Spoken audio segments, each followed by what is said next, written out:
আজ লাঞ্চে বানিয়েছিলাম একদম পাতলা করে ডাটা দিয়ে মুসুর ডাল।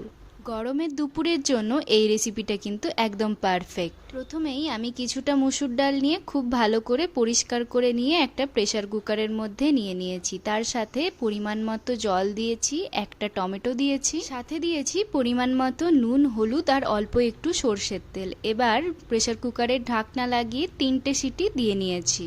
ডালটা যতক্ষণ সেদ্ধ হচ্ছে এদিকে আমি ডাঁটাগুলোকে বেশ পরিষ্কার করে ছাড়িয়ে নিয়েছি। এবার একটা কড়াইয়ে সর্ষের তেল গরম করে দিয়েছি 5 ফোড়ন আর 3-4টে রসুনকে একদম পাতলা করে কেটে দিয়েছি আর 2টো লঙ্কা কুচি করে দিয়েছি। কিছুক্ষণ নেড়ে নিয়ে এর মধ্যে ডাঁটাটা অ্যাড করে দিয়েছি। এবার পরিমাণ মতো নুন দিয়ে ডাঁটাটাকেও 1 থেকে 2 মিনিট ভালো করে ভেজে নিয়ে অল্প একটু জল দিয়ে দিয়েছি। এবার ঢাকা দিয়ে যতক্ষণ না ডাঁটাটা সেদ্ধ হচ্ছে ততক্ষণ রান্না করে নিয়েছি। ডাঁটা ভালো করে সেদ্ধ হয়ে গেলে সেদ্ধ করে রাখা ডালটা ডাঁটার মধ্যে অ্যাড করে দিয়েছি, তার সাথে কিছুটা জলও অ্যাড করেছি।